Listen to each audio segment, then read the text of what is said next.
प्यारे बच्चों, आज हम करने जा रहे हैं कक्षा 6 और उड़ान है हमारे पास। गणित की उड़ान की कार्य पुस्तिका करेंगे और इसमें अध्याय आपके पास 5 है बच्चों, क्षेत्रफल और परिमाप। तो मेरे पास अध्याय ये 4 है, लेकिन आपकी बुक में पुस्तक में ये 5वां अध्याय है, क्षेत्रफल और परिमाप। तो इस अध्याय को हम कर लेते हैं, तो आप लोग भी साथ साथ करेंगे बच्चों। तो चलिए शुरू करते हैं। पहला है जैसे क्या है बड़ा और क्या है छोटा। तो ये कह रहा है कि इनमें से बड़ा और छोटा बताना है, कौन सा है, कौन सा बड़ा है, कौन सा छोटा है। तो नीचे दिए गए चित्रों में जो आकृति बड़ी है उसे पहचान कर उसके नीचे टिक का निशान लगाना है। तो अब ये दो हैं, एक पत्ता देखो छोटा है, एक पत्ता बड़ा है। तो इनमें से जो बड़ा है ना, उसके नीचे टिक करना है। उसके नीचे क्या करना है, टिक का निशान। तो उसके नीचे लगा देते हैं। चलिए, तो देखिए आपके पास क्या है, ये बड़ा है या ये वाला बड़ा है, क्योंकि ये ज्यादा क्षेत्रफल घेर रहा है। ये देखो, ये इतना क्षेत्रफल घेर रहा है और ये इतना क्षेत्रफल घेर रहा है, छोटा है। ठीक है, तो कौन सा बड़ा है, इसके यहाँ पे टिक कर दो बच्चों। फिर यहाँ पे ये छोटा है, ये बड़ा है, तो इसके नीचे ये टिक करना है। ऐसे ही ये छोटा है, ये बड़ा है, इसके नीचे यहाँ पे बड़े के नीचे टिक करना है। तो ये इतना आसान था, आपने ये कर लिया है। आगे चलते हैं। तो आगे है बच्चों, जैसे आपके पास आपने यह निष्कर्ष किस प्रकार से निकाला कि कौन सी आकृति बड़ी है और कौन सी आकृति छोटी है। तो बच्चों, इसमें देखिए जो आकृति अधिक स्थान घेर रही है, अब ये बड़ा पत्ता है जो ये इतना स्थान घेर रहा है, ठीक है। तो और लेकिन ये इतना थोड़ा स्थान घेर रहा है, तो इसलिए जो आकृति जितने ज्यादा स्थान घेरेगी तो वो आकृति उतनी बड़ी होती है। ठीक है, तो हमने यही लिखना है, जो आकृति अधिक स्थान घेर रही है वह आकृति बड़ी है और जो कम स्थान घेरेगी वो आकृति छोटी है। तो आप ये लिख लीजिए। आगे चलते हैं। तो आगे बच्चों आपके पास घेरा घेरा घेर, घेरा घेरा घेर, यानी ये खेल खेल रहे हैं बच्चे, दो बच्चे। तो उन्होंने बता, देखो आप भी कर सकते हो। ये दो बच्चे हैं। तो गगन पवन कक्षा में रखी दो मेज की सतहों में को कॉपी पुस्तक से ढककर उसे घेर रहे हैं, यह पता लगाने के लिए कि कौन सा टेबल बड़ा है और कौन सा छोटा है। तो ये देखो, दो टेबल हैं, दो मेज हैं। तो उन्होंने क्या किया, अपनी जो किताबें हैं उनके पास कापियां हैं जो, तो सभी कापियां एक साइज की होती हैं। तो उन्होंने कॉपियों से पता लगाने की कोशिश कर रहे हैं कि कौन सा मेज बड़ा है, कौन सा मेज छोटा है। तो वो देखिए, अब ये पूरे मेज पे ये किताबें लगाता हुआ जा रहा है, ठीक है, और इधर भी ये अपने मेज पे लगा रहा है। तो अब इसमें देखिए, इसने कितनी है, 1 2 3 4 5 6 7 8, और इसने भी 1 2 3 4 5 6 7 8 किताबें इसने लगा दी, 8 इसने लगा दी। अब आगे देखो किसका एरिया ज्यादा रह रहा है अभी, ठीक है। तो ये देखो, ये इतना और खाली रह रहा है मेज, और इसका मेज ये खाली रह रहा है, ठीक है। तो कौन सा ज्यादा बड़ा लग रहा है आपको, ये वाला बड़ा लग रहा है, क्योंकि इसमें खाली जगह ज्यादा बच रही है और इसमें कम जगह बच रही है। तो इस पे हम कैसे पता लगाएंगे कि कौन सा पेज बड़ा है कौन सा छोटा है। जिस मेज पे कम किताबें आएंगी वो छोटा होगा, जिस पे ज्यादा आएंगी वो बड़ा होगा। तो आओ गगन और पवन की मदद करें। पहली मेज पर गगन ने 10 गणित की पुस्तकों से मेज की सतह को ढक दिया, ठीक है। पहली मेज पे कितनी, 10 गणित की पुस्तकें आई बच्चों, और पूरा मेज ढक गया। कितनी पुस्तकों से, 10 से। और रोहित ने दूसरी मेज की सतह को 14 गणित की पुस्तकों से ढका। तो कौन सी मेज की सतह ज्यादा बड़ी है? जिसके ऊपर ज्यादा पुस्तकें आई वो मेज ज्यादा बड़ी है। तो कौन सी मेज ज्यादा बड़ी है? दूसरी मेज। ठीक है, तो आपने यहां पे लिखना है बच्चों उत्तर इसका,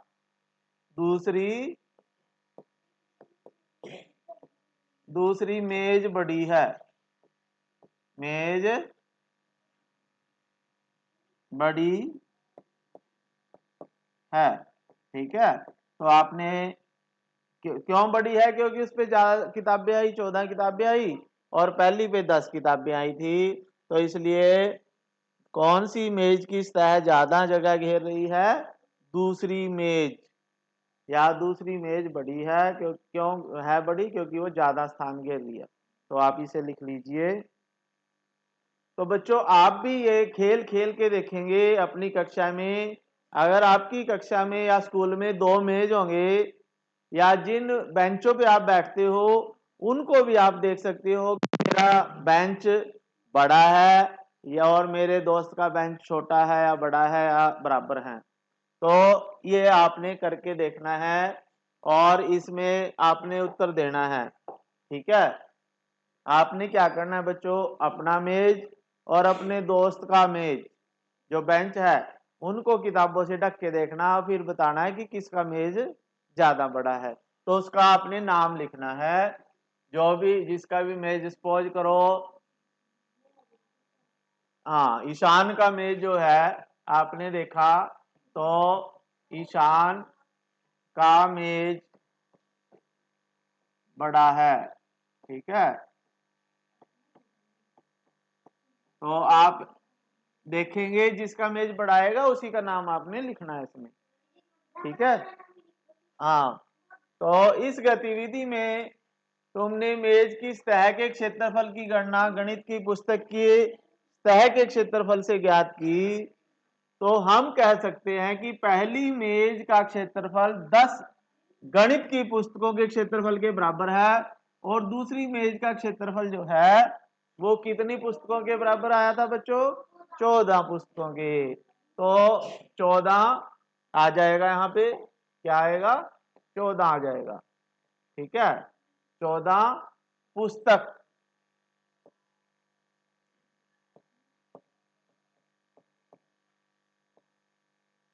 ठीक है, 14 पुस्तक के क्षेत्रफल के बराबर। तो ये सारा आएगा यहाँ पे। ठीक है, 14 पुस्तक के क्षेत्रफल के बराबर है। तो आपके द्वारा मापी गई मेज का क्षेत्रफल कितनी पुस्तक के बराबर है? तो हमारा मेज छोटा है और वो कितनी 8 पुस्तक के बराबर आया, 8 पुस्तक। ठीक है, तो हमारा मेज 8 पुस्तक के बराबर आया। तो जितना भी आपका आएगा ना मेज, तो उतनी पुस्तक आपने लिखनी है। ठीक है, तो बच्चों ध्यान दीजिए, हमने किसी आकृति द्वारा घेरी गई जगह के माप की तुलना दूसरी आकृति द्वारा घेरी गई जगह के माप से की है। तो किसी आकृति द्वारा घेरी गई जगह है उस आकृति का क्षेत्रफल कहलाता है। यानी जब भी कोई भी वस्तु जितना स्थान घेरती है, कोई भी आकृति जितना स्थान घेरती है वह उसका क्षेत्रफल होता है। याद रहेगा आपको, ये क्षेत्रफल की परिभाषा है बच्चों। तो यहां हमने कुछ वस्तुओं और आकृतियों द्वारा घेरे गए क्षेत्रफल की तुलना अन्य आकृतियों के द्वारा घेरी गई जगह से मापी है, यानी कि क्षेत्रफल से की है। यानी यहाँ पे क्या किया, मेज के क्षेत्रफल की तुलना पुस्तक के क्षेत्रफल की से की है हमने। तो इसी प्रकार से हम क्षेत्रफल की तुलना कर सकते हैं। तो ये आप कर लीजिए, आगे चलते हैं। आगे है बच्चों खेलो 10 ग्राम। 10 ग्राम खेलना है हमने। तो ये देखिए कैसे खेलते हैं। क्या तुमने कभी 10 ग्राम के बारे में सुना है? सुना है कभी? है, हाँ सुना है, एक बच्चे ने सुना है, बाकी ने नहीं सुना। तो यह बहुत ही मजेदार है। इसे हम अलग अलग तरीके से प्रयोग कर सकते हैं। चलिए पहले 10 ग्राम पजल तैयार करते हैं। तो पहले हम 10 ग्राम पजल तैयार करेंगे, और आपने भी तैयार करना है इसको देख के बाद में, पहले समझ लेना आप सभी। तो एक वर्गाकार कागज लेना है, पहले हमने एक कागज लेना है, ठीक है, एक वर्गाकार कागज लेना है। तो हमने क्या करना है बच्चों, एक वर्गाकार कागज लेना है। जैसे मेरे हाथ में एक वर्गाकार कागज है, तो इस तरह से आपने एक वर्गाकार कागज लेना है जिसकी चारों भुजाएं बराबर होती हैं, ठीक है। फिर हमने उसको यहां से बीच में से काटना है, इसको दो भागों में बांटना है। तो आप भी इसको ऐसे फोल्ड करके, ठीक है, इसको ऐसे फोल्ड करके दो बराबर भागों में से बांट लेंगे, यानी दो त्रिभुज आपने इसकी बनानी है, ठीक है। तो इसको बना लेते हैं। तो हमने देखिए इसको दो बराबर भागों में बांट लिया है, ये दो त्रिभुजें हमारे पास बन चुकी हैं। फिर उसके बाद क्या आप इनमें एक त्रिभुजाकार भाग को फिर से बराबर भाग माप में त्रिभुजाकार भागों में बांट सकते हैं। अब हमने क्या करना है बच्चों, एक कागज जो है त्रिभुजाकार जो कागज है, इसको फिर हमने दो बराबर भागों में बांटना है। तो इसको हम ऐसे फोल्ड कर लेंगे, ठीक है, और इसको फिर से एक और दो त्रिभुजों में बांटना है इसको। कितने भागों में, दो त्रिभुजों में। तो इस तरह से हम इसको फोल्ड करके इसको फिर से जैसे ये था, और इसको हमने ऐसे फोल्ड कर दिया, और इसके दो त्रिभुजें और बनानी है ऐसे, ठीक है, ऐसे था ना ये। तो इसको हमने अलग अलग करना है दो त्रिभुजों में। तो हमने क्या किया बच्चों, जो ये त्रिभुज थी ऐसे, ठीक है, कैसे थी त्रिभुज, ऐसे थी जो त्रिभुज ये, इसको दो अलग अलग भागों में हमने बांट लिया है। किस में बांट लिया है, ठीक है। तो अब हमारे पास क्या करना है, अब दूसरे त्रिभुजाकार भाग में से चित्र अनुसार फोल्ड करके त्रिभुजाकार भाग को काटकर अलग कीजिए। तो इसको अलग करना है हमने, आगे करते हैं। अब देखिए हमारे पास ये तीन पार्ट आ गए हैं, दो तो छोटी त्रिभुजें हैं, ठीक है, ये दो छोटी त्रिभुजें हैं, और एक हमारे पास बड़ी त्रिभुज है। तो इस बड़ी त्रिभुज को हमने कैसे करना है, तो इसको यहां से ऐसे मोड़ना है, ठीक है, और एक समलंब बनानी है हमने। क्या बनानी है बच्चों, समलंब, ठीक है। तो इसको इस तरह से फोल्ड करना है, ठीक, दिख रहा है आपको। तो ये एक समलंब बनानी है आपने। फिर उसके बाद आगे देखते हैं। अब आप एक इस तरह की समलंब तैयार करेंगे, और फिर उसको, ये जो ऊपर त्रिभुज थी इसको अलग कर दिया इसने, फिर इसके दो भाग करेंगे, ठीक है। तो इस तरह से आप फिर इसके ये अलग कर देंगे। फिर उसके बाद क्या करना है बच्चे, ये एक में से तो हमने ये करा, दूसरे में से हमने ये अलग करने हैं, ठीक है। तो इस तरह से आप करेंगे, और देखते हैं कुल कितने टुकड़े आपको मिलेंगे। तो हमने क्या किया बच्चों, जो ये हमारे पास एक समलंब थी, इसको दो बराबर भागों में अलग कर लिया। अब हम इस एक भाग से ये बनाएंगे, ठीक है, इसमें से हमने ये यहां से एक वर्ग काटना है और इस त्रिभुज को अलग करेंगे, और दूसरे से हमने ये तैयार करना है, ठीक है। यहां से देखिए इस तरह से इसके समांतर हम ये काटेंगे, और ये आ जाएगा। तो ये कर लेते हैं अलग हम। तो इसे हमने देखिए आपके पास ये जो हमारे पास समलंब थी ये वाली, इसमें से हमने एक समांतर चतुर्भुज अलग कर ली, और ये त्रिभुज अलग हो जाएगी, ठीक है। तो अब ये देखते हैं हमारे पास कुल कितने टुकड़े मिले हमें। तो कुल टुकड़े हमारे पास एक है, दो है, तीन है, चार मिला, 5, 6, 7। तो हमारे पास कुल 7 हमें टुकड़े मिले हैं बच्चों। तो यहाँ पे आप लिखोगे 7। क्या लिखोगे? 7 लिखोगे। ठीक है, 7 टुकड़े मिले। इन टुकड़ों में कितने त्रिभुज हमें मिले? कितने त्रिभुज मिले हमें? कितने त्रिभुज हैं? देखो, एक, यहां आ जाए एक बच्चा, जल्दी आओ बच्चे, शाबाश। देखो कितने त्रिभुज मिले? एक, पकड़ो इसको, यहीं ऊपर रख, यहाँ पे ऐसे कैमरे के आगे आ जा, थोड़ा सा ऊपर कर लेना। यहाँ एक, ठीक है। फिर है हमारे पास दूसरा त्रिभुज, फिर उसके बाद तीसरा त्रिभुज, फिर उसके बाद चौथा त्रिभुज, फिर उसके बाद पांचवा त्रिभुज।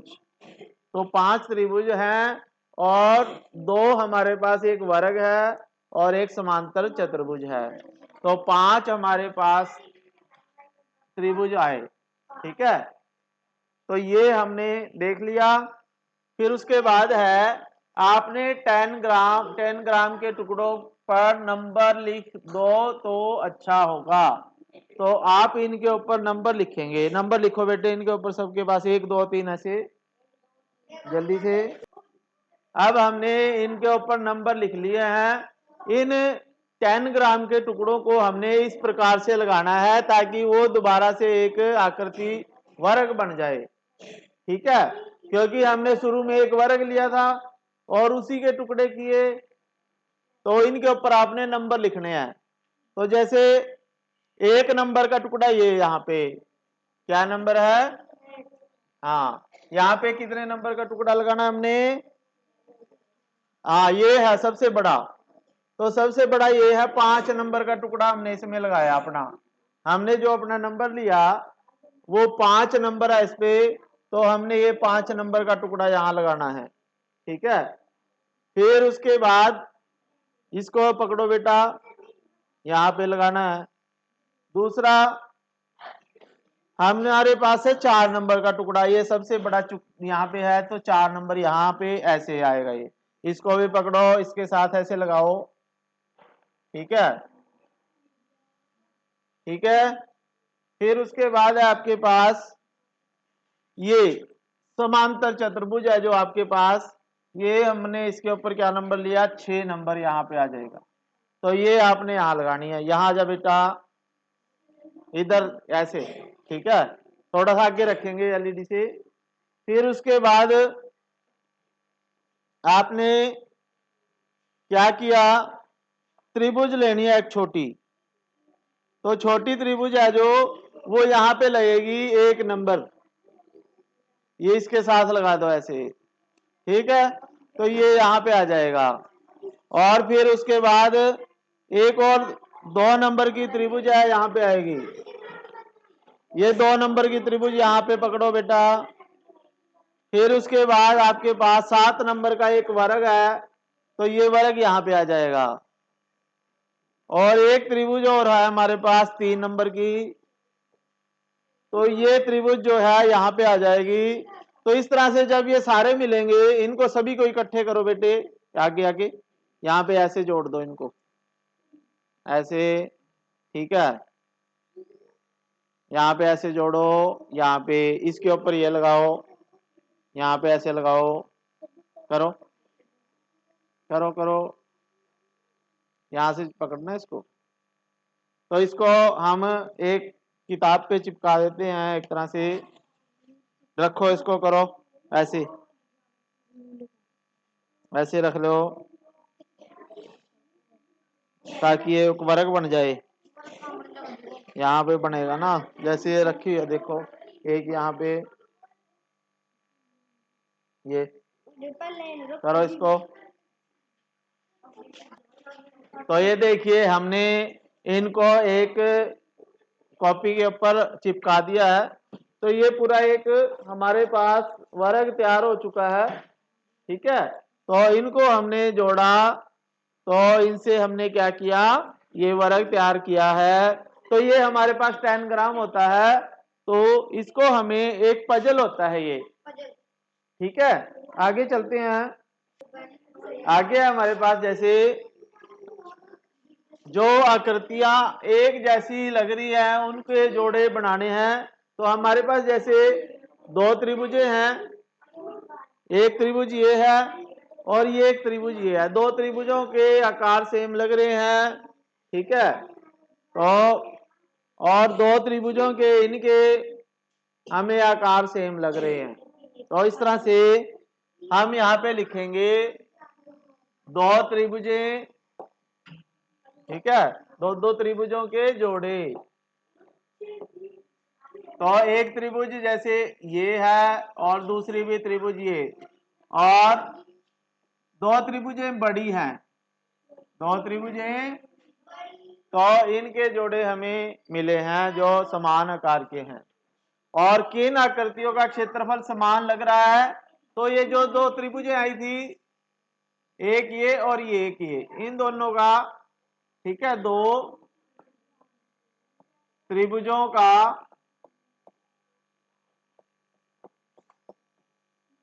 क्षेत्रफल, दो त्रिभुजों का क्षेत्रफल हमें समान लग रहा है। और किस आकृति का क्षेत्रफल अन्य आकृति के क्षेत्रफल का आधा लग रहा है? तो हमारे पास जो ये देखिए आपके पास बड़ी त्रिभुज है और ये छोटी त्रिभुज है, तो ये इसका क्षेत्रफल हमें इससे आधा लग रहा है, ठीक है, यानी ये बड़ी है और ये छोटी है, तो इस त्रिभुज का क्षेत्रफल इस बड़ी से आधा लगता है। तो हमने ये लिखना है छोटी त्रिभुज, त्रिभुज का क्षेत्रफल बड़ी से आधा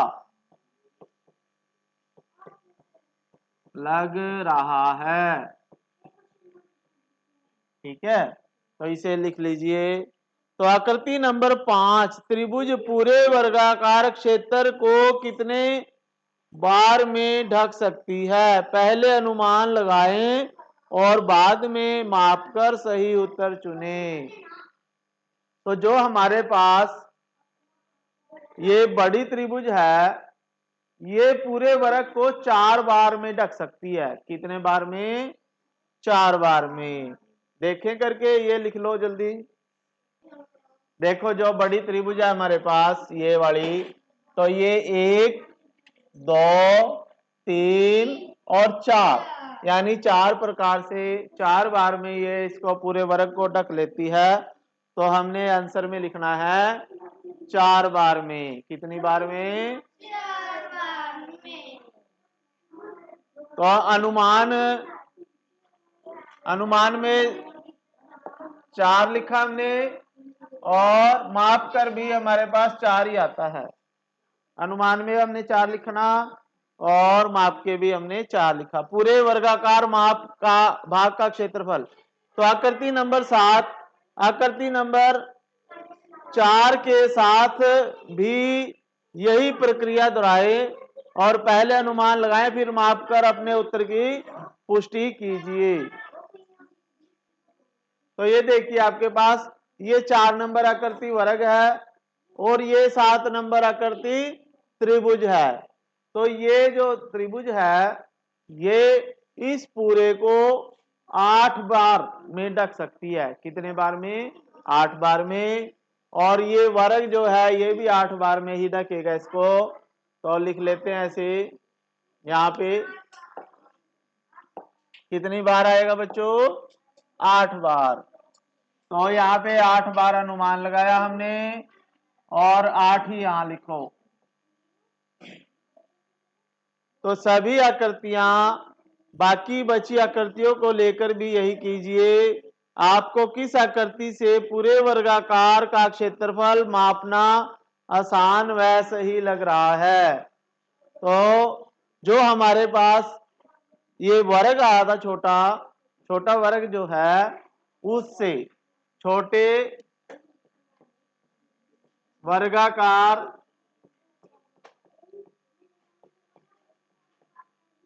भाग से तो छोटे वर्गाकार भाग से हम आसानी से माप सकते हैं, इसको सही से माप सकते हैं। आगे है, तो आपने जो हमारे पास ये ग्राफ पेपर दिया गया है, इसमें आपने क्या करना है बच्चों, 9 वर्ग सेंटीमीटर क्षेत्रफल की अलग अलग आकृतियां बनानी है इसमें, यानी 9 डिब्बे लेने हैं और अलग अलग आकार की आकृतियां आपने घेरनी है इसमें। तो इसको देखते हैं कैसे बनाना है आपने। जैसे 9 डिब्बे लेने हैं आपने, तो एक तो जैसे एक डिब्बा ये हो गया, 2 3 4 5 6 7 8 9, तो 9 डिब्बों को आप घेर दीजिए ऐसे। तो ये आपका 9 वर्ग सेंटीमीटर की एक आकृति बन जाएगी। ठीक है, फिर आपके पास 1 2 3 4 5 6 7 8 9, तो 9 डिब्बों को इनको आप घेर दीजिए, ये भी एक 9 वर्ग सेंटीमीटर की आकृति बन गई।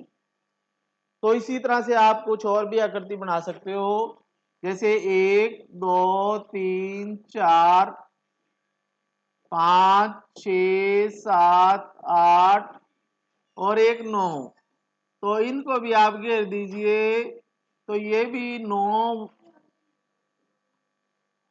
वर्ग सेंटीमीटर की एक आकृति बन गई। ठीक है, इसी तरह से आप कुछ भी घेर सकते हो, 1 2 3 4 5 6 7 8 9, तो इन 9 डिब्बों को आप घेर लीजिए,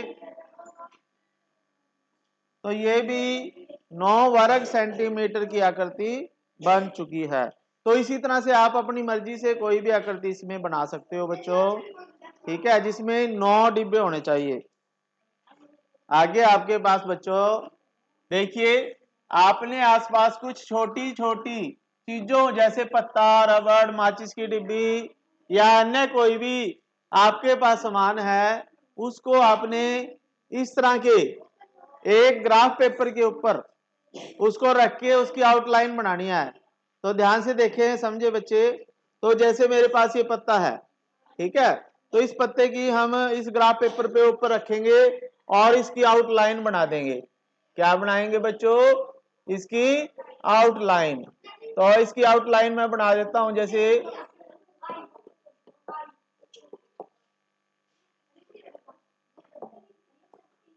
ठीक है, तो इस पत्ते की आउटलाइन बना देते हैं। तो हमारे पास जैसे ये इसकी आउटलाइन बन गया है, ठीक, तो इसकी आउटलाइन लगभग इस तरह से की बन गई। तो ये पत्ते की आउटलाइन हमने इसमें बना दी है। अब हमने इसका क्षेत्रफल निकालना है। तो पत्ते का क्षेत्रफल निकालने के लिए हमें क्या करना है, वह वर्ग जो आकृति में पूरा है उसे पूर्ण वर्ग में गिना जाएगा। यानी जो वर्ग आकृति के अंदर है, पूरा पूरा वर्ग ये है, ये पूरा है ना, पत्ते के अंदर है पूरा, तो एक वर्ग तो ये हो गया। और दूसरा वर्ग वो पूरा जो वर्ग आकृति में आधे आधा है, तो उसे आधा वर्ग गिना जाएगा। जो आधा है, जो आधा है, ये आधा है, ठीक है। और जो वर्ग आकृति में आधे से कम है उसे नहीं गिना जाएगा, और जो आकृति में आधे से ज्यादा है उसे पूर्ण वर्ग गिना जाएगा। यानी जो आकृति के अंदर आधा आ रहा है या आधे से ज्यादा आ रहा है, तो उसको आपने गिनना है। तो इसमें देखिए, ये आधे से कम है, ये भी आधे से कम है, और इसको एक को ले लेते हैं हम, ठीक है, क्योंकि ये सभी आधे से कम आ रहे हैं। तो ये क्षेत्रफल जो है एक के बराबर हो जाएगा लगभग, तो ये आधा ही आएगा। तो आप इसका क्षेत्रफल क्या निकालोगे, एक, एक तो वर्ग ये है, ठीक है, और दूसरा ये आ जाएगा आधा, 1/2, और इनमें से आप एक वर्ग ले लेते हैं, तो ये आ जाएगा 2 सही 1/2 वर्ग। ठीक है। तो इसी तरह से आप कोई भी और दूसरी आकृति ले सकते हो। जैसे मेरे पास ये त्रिभुज है, इसका क्षेत्रफल हमने निकालना है, तो उसको कैसे निकालें? जैसे इसकी आउटलाइन खींचेंगे आप, एक लाइन यहाँ पे ले लेते हैं हम, यहाँ से शुरू कर देते हैं, ठीक है। तो ये आ जाएगी आपकी यहाँ तक, और दूसरी आपके पास आउटलाइन ये आएगी इस तरह से। तो अब इसका क्षेत्रफल निकालना है हमने त्रिभुज का।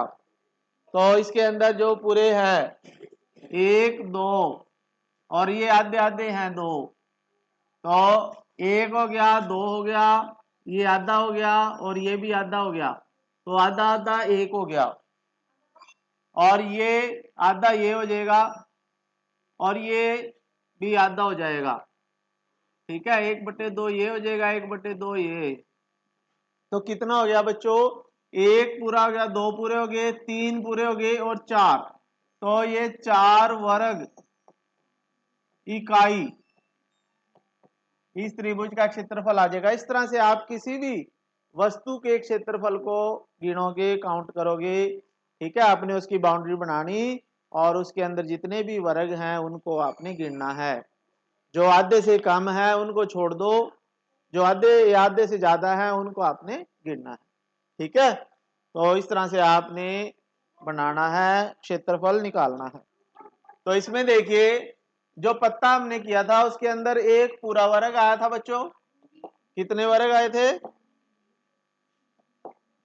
एक वर्ग, पूर्ण वर्ग एक है, आधा वर्ग कितना आया था? आधा वर्ग भी आया था एक, ठीक है। एक आधा वर्ग आया, तो इसको आधा एक ही लिखो, यहाँ पे जितने आए ना उतने ही लिखने हैं। तो एक आया आधा, और आधे से बड़े वर्ग, आधे से बड़े आए थे, आधे से बड़े हमारे पास एक आया, और आधे से कम आए 3, ठीक है। तो कुल वर्ग कितना हो गया? ये देखो, एक पूरा है और ये आधा, यानी 1/2 ये हो जाएगा, और ये आधे से ज्यादा को एक मानना है और ये छोड़ने हैं हमने, ठीक है। तो ये आ जाएगा 2 सही 1/2, यानी कुल वर्ग कितने आगे? 2 वर्ग पूरे हैं और 1/2 हो रहे हैं, तो 2 सही 1/2 वर्ग सेंटीमीटर आपके पास आ गया। और फिर हमने त्रिभुज लिया है, क्या लिया है? त्रिभुज में कितने आए थे पूरे? 2 पूरे थे और आधे आधे थे 4, ठीक है। और बाकी ये नहीं थे, तो कुल वर्ग आगे 2 और 2 4, तो ये 4 वर्ग सेंटीमीटर, ठीक है। तो इसी तरह से आपने अलग अलग आकृतियां लेनी है और उनका क्षेत्रफल आपने इस तरह से लिखना है। करोगे? हाँ। तो इसमें आप और क्या करोगे? ज्योमेट्री बॉक्स ले सकते हो। कैसा क्या ले सकते हो? बॉक्स, अपनी कॉपी, ठीक है, कॉपी कर सकते हो। और क्या ले सकते हो? गिलास ले सकते हो, ठीक है। जितना भी वो क्षेत्रफल घेरते हैं वो आपने निकालना है, और ये आपके लिए छोड़ देते हैं। आगे है बच्चों खेत की बाढ़। खेत की बाढ़ में देखिए, खेत में बाढ़ लगाते हैं जब, रोहित अपने पिताजी के साथ खेत गया, वह वहां जाकर उन्होंने देखा कि कुछ आवारा पशु, ये आवारा पशु हैं जो खेत में घुस गए और खेत की खड़ी फसल को खराब कर रहे हैं। तो यह सब देखकर रोहित और पिताजी परेशान हो गए, ठीक है। तो अब रोहित और उसके पिताजी ने समस्या का समाधान में उनकी सहायता कीजिए। आप क्या करोगे कि वो उसकी फसल कैसे बच सकती है, तो सोच कर बताएं कि क्या किया जाए कि वे लोग आवारा पशुओं से अपनी फसल को बचा सकें। तो क्या लगाएं? खेत के चारों ओर क्या लगाएं बच्चों? बाड़ लगाएं। क्या लगाएं? बाड़ होती है, या जैसे लोग तार लगा देते हैं, ठीक है, कांडा तार बोलते हैं जिसे, तो इसे बाड़ बोलते हैं। तो आप लिखो बाड़ लगा कर, ठीक है, बाड़ लगाकर, खेत के चारों ओर बाड़ लगाकर। फिर उसके बाद है बच्चों, रोहित ने अपने पिताजी को खेत के चारों ओर, ये लिखो, खेत के चारों ओर तार की बाड़ लगाकर।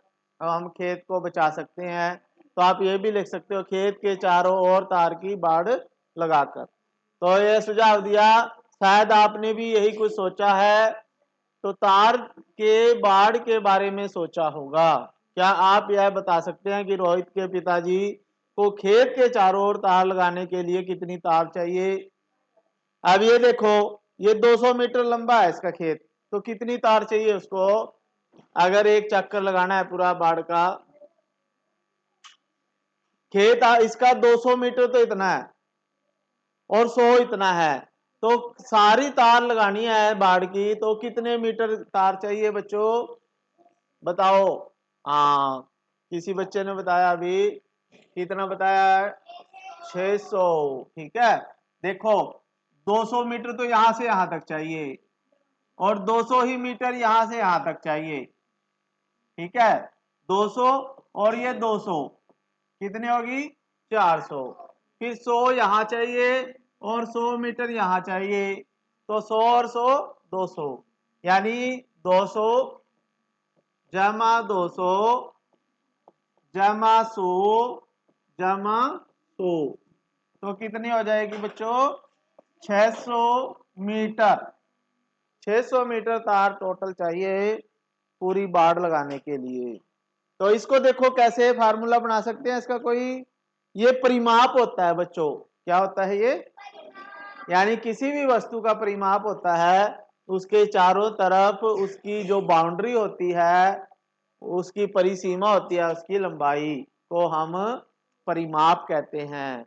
तो इस परिमाप का, जैसे ये आयताकार है, तो आयत का परिमाप हो जाएगा, ये दो उसकी लंबाई है और 2 बार उसकी चौड़ाई ली है, तो हम लिख सकते हैं 2 गुना लंबाई और जमा 2 गुना चौड़ाई, तो ये परिमाप का क्षेत्रफल बन जाता है आयत के। ठीक है, समझ में आया?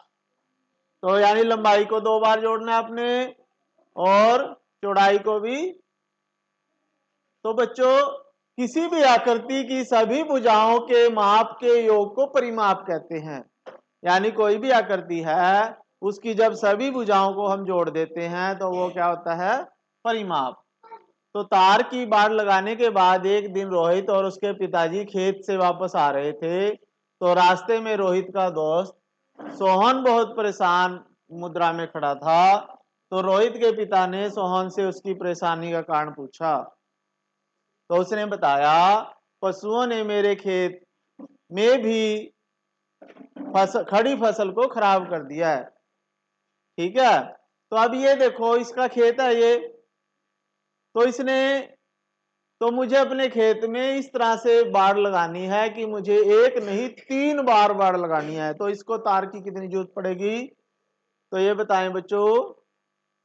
अब इसको 3 बार बाड़ लगानी है। कितनी बार? 3 बार। तो पहले हम एक बार में देख लेते हैं कितनी है, फिर उसको 3 से गुणा कर देंगे, तो ये कितनी आएगी? 200 जमा 150, कितनी होगी? 350, और इतनी ही है 200, और यहां से यहां तक है 300 और 200 500, या आप इसको करो 150, 150 और 150 300, 200 और 200 400। ठीक है, 200 और ये 150 है, तो 150 और 150 300, 200 और 200 400, 400 और 300 700। तो अब इसको 3 बार करनी है, इसको कितनी बार करनी? तो एक बार में कितनी बार लगेगी बच्चों? तार लगेगी 200 जमा 200 और जमा 150 जमा 150, तो ये आ जाएगी 700 मीटर। ठीक है, अब एक बार में ये, लेकिन इसको 3 बार ले जाना है, 1 फिर 2 और फिर 3, तो इसलिए इसको 3 बार में बाढ़ की बाढ़ 3 बार में क्या होएगी बच्चों,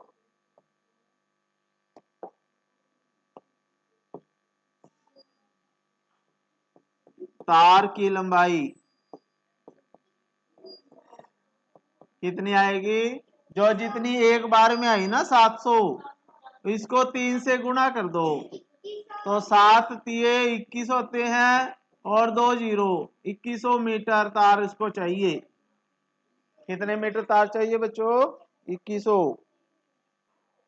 अब आगे है बच्चों, राम और रमन ने को अध्यापक ने कुछ आयताकार और वर्गाकार आकृतियों का परिमाप निकालने के लिए कहा, तो इन आकृतियों का हमने परिमाप निकालना है।